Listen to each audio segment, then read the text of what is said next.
নমস্কাৰ। প্ৰথমে মই মোৰ চেনেললৈ আপোনালোকক স্বাগতম জনাইছোঁ। আজি মই কচুৰ এটা ৰেচিপি আপোনালোকৰ ওচৰলৈ লৈ আহিছোঁ। ইয়াৰ কাৰণে মই লৈছোঁ 2টা কচু, বিলাহী 2টা আৰু মাছ। আৰু লৈছোঁ পিঁয়াজ, তেজপাত, আদা নহৰু, গোটা জিৰা আৰু জালুক।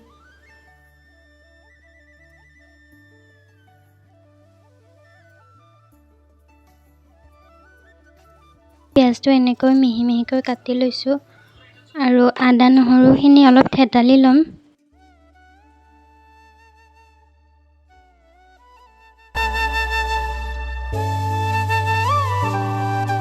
কচুখিনি মই পানী দি বইল কৰি ল'ম। আপোনালোকে যিকোনো চেপতে কাটিব পাৰে। ইয়াতে অলপ নিমখ দিছোঁ আৰু হালধি গুড়া দিছোঁ। এতিয়া ঢাকি অলপ টাইম বইল হ'বলৈ দিম। এখন পেনত মাছকেইটা এতিয়া ফ্ৰাই কৰি ল'ম।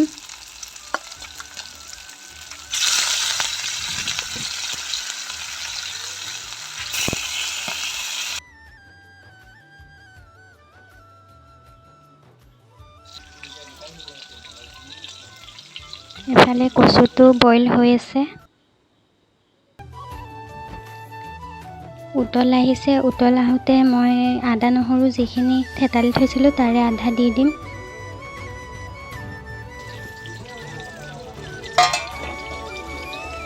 আকৌ ঢাকি থৈ দিম, ভালকৈ বইল হ'বলৈ দিম। মাছখিনি উলিয়াই সেইখিনি তেলতে অলপ গোটা জিৰা দিছোঁ আৰু এতিয়া কাটা পিঁয়াজখিনি ইয়াতে দি দিম। পিঁয়াজখিনি ৰঙচুৱাকৈ ভাজি ল'ম। জলকীয়া এটা মই টুকুৰা কৰি দিছোঁ। আপোনালোকৰ ইচ্ছা অনুসৰি দিব পাৰে, যিমানটো জ্বলা খায়। পিঁয়াজখিনি ভাজা হ'লে মই আদা নহৰুখিনি দি দিম, যিখিনি থেতালি থৈছিলোঁ। এইখিনি ভালকৈ লৰাই ভাজি ল'ম। এতিয়া বিলাহীখিনি দি দিছোঁ ইয়াতে।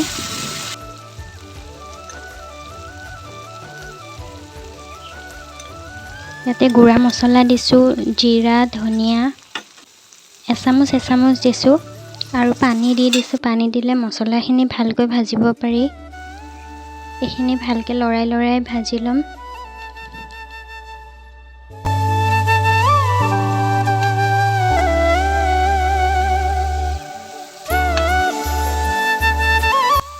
বিলাহীখিনি ভাজা হৈয়ে গৈছে প্ৰায়। ইফালে কচুখিনিও বইল হৈ গ'ল। ইয়াতে মই ভাজি লোৱা বিলাহীখিনি দি দিলোঁ।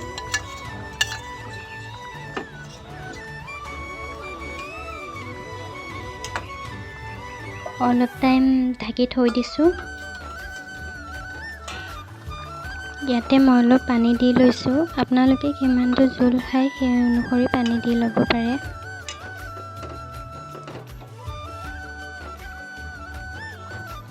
এতিয়া মাছকেইটা দি দিছোঁ।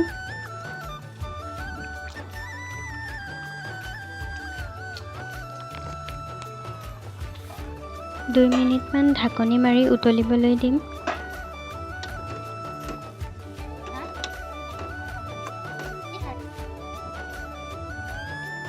একেবাৰে শেষত জালুক 4-5টা গুড়া কৰি ছটিয়াই দি গেছটো অফ কৰি দিম।